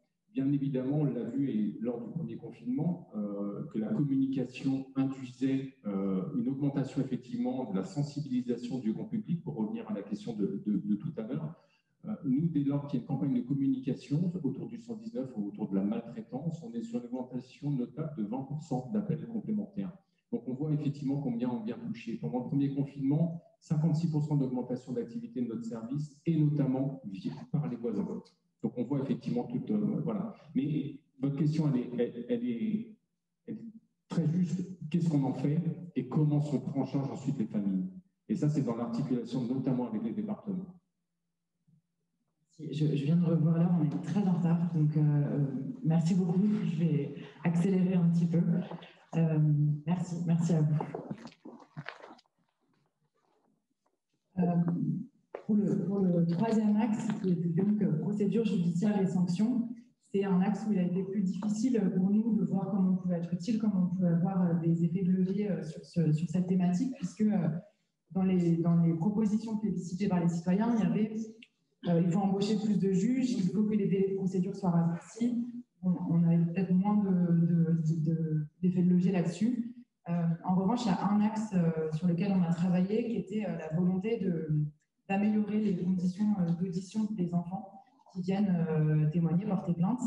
Et donc là-dessus, on a avancé sur 2 pans, en travaillant premièrement avec la gendarmerie nationale pour les accompagner dans la recherche de financement public sur la rénovation, l'augmentation du nombre de salles d'audition en gendarmerie, qui sont des espaces faits sur mesure pour les enfants, avec des forces de l'ordre formés à recueillir cette parole des enfants, et en travaillant en parallèle aussi avec la Voix de l'enfant, donc association qui porte le projet des UAPED, les unités d'accueil pédiatrique enfants en danger, qui sont donc des espaces d'audition dans les hôpitaux, dans les CHU, avec une volonté pluridisciplinaire, et donc de recueillir la parole de l'enfant avec un médecin, une puéricultrice, quelqu'un qui va accompagner tout de suite dans le soin les enfants.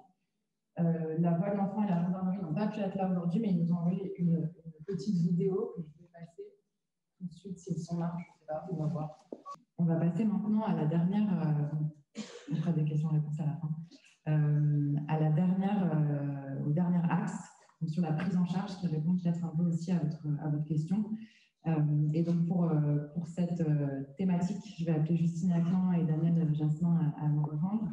Et Justine à nous présenter un petit peu cette thématique et le travail de l'enfance là-dessus. Est-ce que tu veux? Ouais. Alors, on va introduire la vidéo. Ouais. On ne savait pas du tout. Donc, c'est extrait d'un documentaire. C'est l'extrait d'un documentaire qui vient de, entre guillemets, sortir, qui s'appelle À bonne école, les enfants contre le harcèlement. C'est un film de Chloé Carrel qui a été produit par Caroline Delage au Tableau Production, qui va être diffusé sur Canal Kids et qui est déjà disponible d'ailleurs sur MyCanal. La première diffusion, c'est ce dimanche, le 26 septembre à 19h. Et le parti pris du documentaire, c'est effectivement de parler du harcèlement et des enfants victimes, mais de proposer surtout un éventail de solutions qui existent déjà dans les écoles, à différentes structures associatives pour la plupart. Dans le cadre de ces méthodes, il y a un jeune garçon qui aujourd'hui qui va avoir 25-30 ans, qui a mis en place le système des ambassadeurs qui a été repris par l'Éducation nationale d'ailleurs, et qui déploie des médiateurs dans les écoles. Mais ce jeune homme qui s'appelle Jackie Pamard va témoigner là dans cet extrait qu'il a évidemment, malheureusement, été lui-même victime de harcèlement quand il était collégien. Et donc c'est cet extrait-là que j'ai voulu vous montrer pour introduire le sujet. Je me suis très tôt investi dans le harcèlement parce que j'ai été victime de harcèlement moi-même en 6e.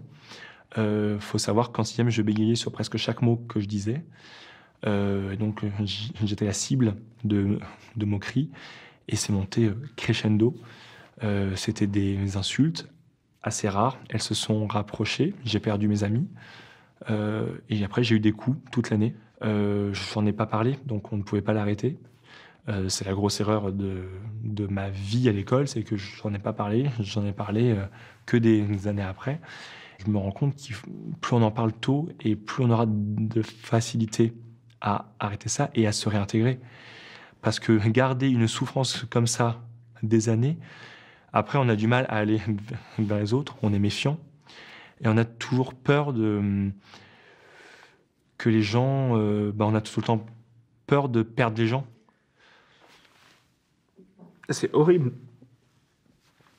Ça, mais c'est qu'on croit que c'est...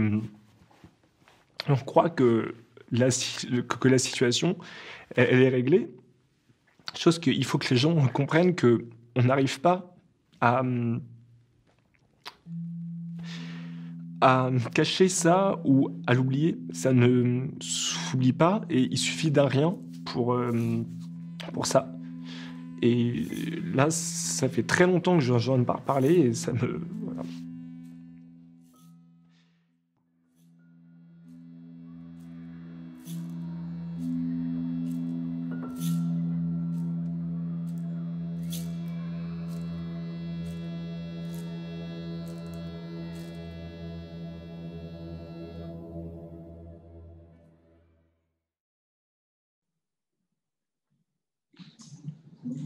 Voilà, je trouve que ça résume assez bien le sujet qu'on avait choisi de poser un peu à la fin de ce moment, qui est donc le harcèlement, qui est assez impalpable en fait.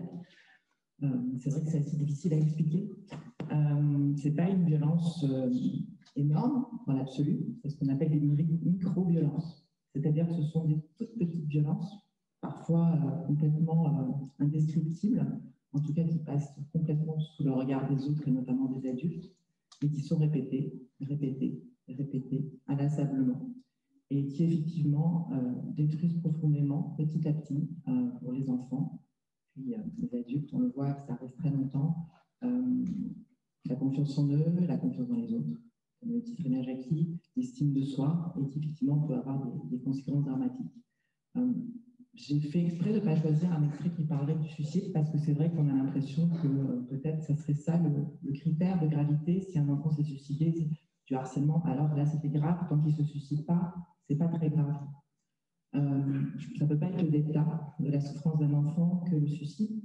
Il y a effectivement des enfants qui trouvent des ressources, qui supportent et qui survivent, ça, mais qui survivent. On voit que ça a des traumatismes très très longs dans la vie. Ça perturbe profondément leur rapport aux autres. Et je trouvais ça intéressant et de vous montrer plutôt cet aspect-là. Voilà, donc le harcèlement, effectivement, c'est un sujet en fait vieux comme le monde, mais c'est un mot assez nouveau. Ça fait une dizaine d'années qu'on a accepté de parler du harcèlement entre jeunes, entre enfants, entre adolescents, notamment à l'école. Et puis aujourd'hui, évidemment, dans la sphère numérique, qui est une sphère qui échappe encore pas mal au regard des adultes et qui donc prolonge un peu ces endroits de l'école qui sont cachés aux toilettes, à la cantine, dans les couloirs, à l'abri du regard des adultes, et où effectivement on peut continuer à faire régner un peu cette forme de terreur.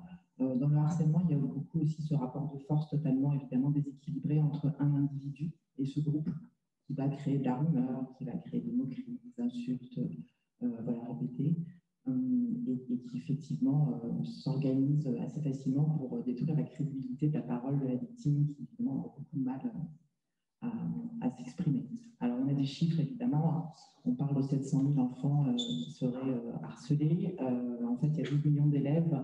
Aujourd'hui, on est sur un ordre de 10%, donc ça fait plutôt 1,2 million d'enfants qui seraient harcelés, ce qui est énorme, ce qui est trop évidemment. Ça fait à peu près 3 enfants par classe environ, si on peut à peu près en moyenne. Le cyberharcèlement, c'est évidemment répandu.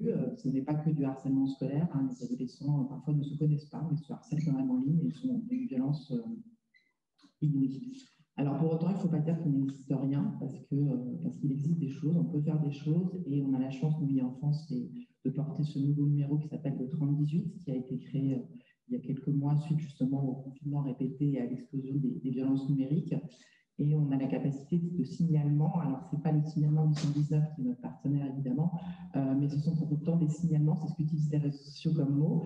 On leur signale des cas de cyberviolence en ligne dont sont victimes des enfants, et notamment de cyberharcèlement, et ils suppriment très rapidement, hein, parfois en quelques minutes, en 1 heure, les contenus qu'on va leur signaler qui sont harcelants envers les mineurs.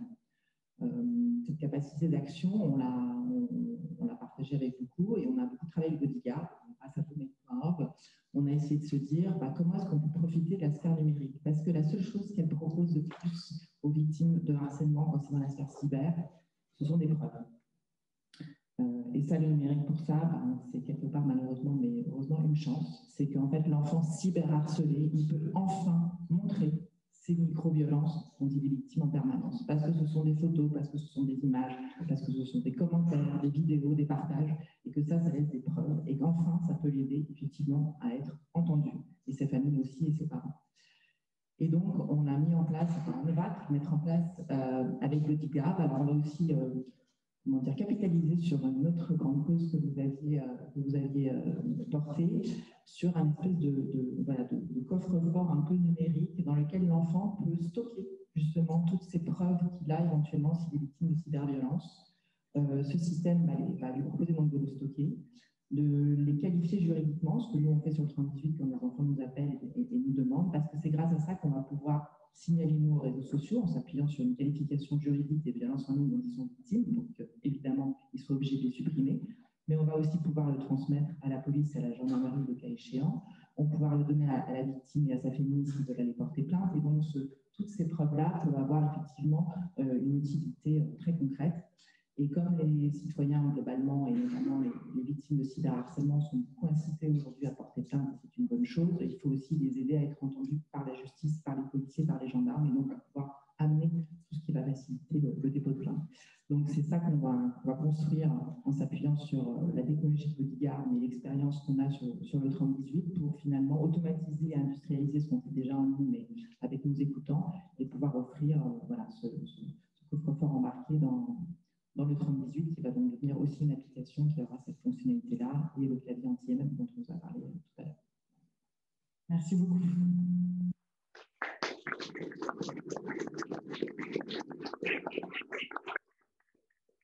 Daniel, je te laisse présenter le dernier projet, la dernière action. Merci, pas facile de présenter après tous ces témoignages qui sont un peu bouleversants.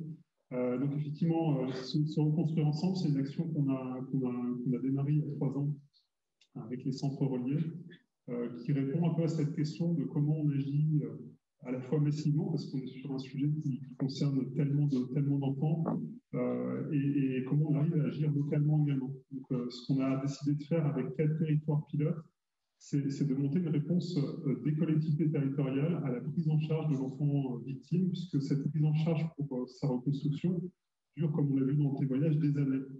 Et donc, le problème, c'est qu'il faut qu'on soit capable dans la durée, en continuité, de pouvoir assister et accompagner ces enfants. Donc, comment on a pu faire, parce que les collectivités n'ont pas des moyens colossaux pour pouvoir accompagner individuellement chaque enfant, on a proposé en fin de compte de faire de l'accompagnement de groupe, c'est-à-dire qu'on rassemble les enfants victimes de harcèlement entre eux, en ligne, sur la plateforme Discord, ce qui est un drôle de nom pour une solution pour traiter le sujet de harcèlement, mais ça permet aux enfants d'être anonymes sur cette plateforme. Et on a des psychologues, en fin de compte, qui vont les aider à se projeter, puisque ces enfants, dans leur parcours de reconstruction, ils ont besoin déjà de se retrouver donc, avec d'autres pères, et également se reprojeter sur l'avenir. Et donc, on va avoir des témoignages de gens qui vont raconter ce qu'ils font dans la vie, ce qu'ils aiment faire, les doutes qu'ils ont, et qui vont les partager avec ces enfants, juste pour que ces enfants se disent, oui, il y a un demain qui est possible, et je peux me reconstruire. Et donc, le travail qu'on fait avec chaque collectivité, c'est de venir mobiliser tous les acteurs, parce qu'effectivement, il y a beaucoup de ressources qui existent déjà partout. Il y a des actions dans l'établissement scolaire, il y a les parents d'élèves, il y a des actions au niveau des services sociaux, il y a des actions dans tous les professionnels de santé. Et on essaye de réunir tous ces professionnels entre eux pour, quelque part, pouvoir accueillir cette action de groupe. Et après, derrière chaque enfant qu'on a écouté, trouver dans le territoire des acteurs qui peuvent prendre le relais et accompagner l'enfant dans le projet qu'il a réussi à exprimer au travers de ce groupe. Donc c'est une action assez simple, assez frugale pour pouvoir être déployée à grande échelle. Actuellement, on est sur 4 territoires, on a une 50aine d'enfants, puisqu'on mesure, il y a un programme de recherche pendant 3 ans qui va évaluer, qu'on soit sûr que l'impact qu'on produit soit positif. Et l'objectif et l'ambition dans laquelle MEC.org nous a incité à aller, c'est effectivement de toucher 18 territoires et d'accompagner à peu près 1000 enfants pour avoir gérer un projet réplicable au niveau des régions, des départements et des collectivités territoriales. J'espère que c'était assez clair. Merci beaucoup.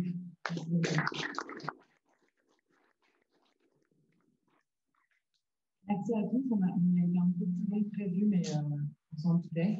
Merci d'avoir été attentifs. Est-ce qu'il y a une dernière question peut-être?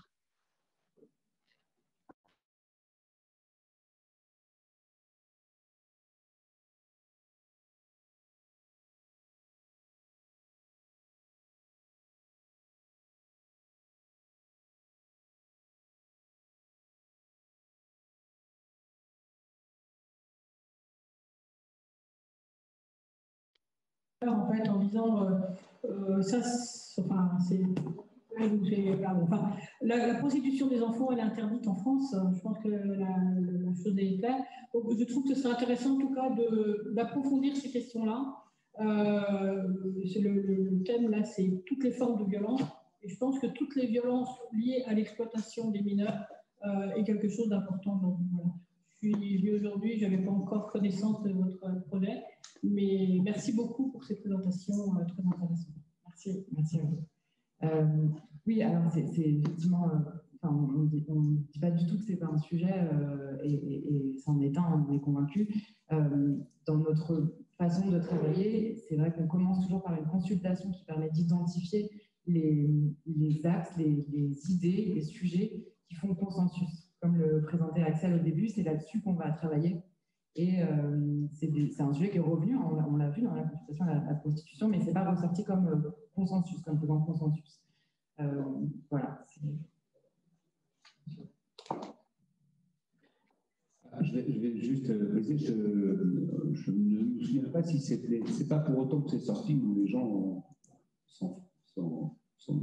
s'y intéressent pas, etc. Je peux juste que nous, notre clé de priorité, c'est notre consultation. Donc on peut, je vais venir dans 2 secondes aider les associations qui travaillent sur tous ces sujets, mais nos actions, on les a concentrées sur cette clé de priorité. Merci beaucoup. Merci, c'est fini. Il reste du café, vous pouvez rester, on reste là si vous avez des questions. Et on va faire une photo avec tous les intervenants, si vous pouvez venir. Alors, moi, je voudrais juste vous dire merci.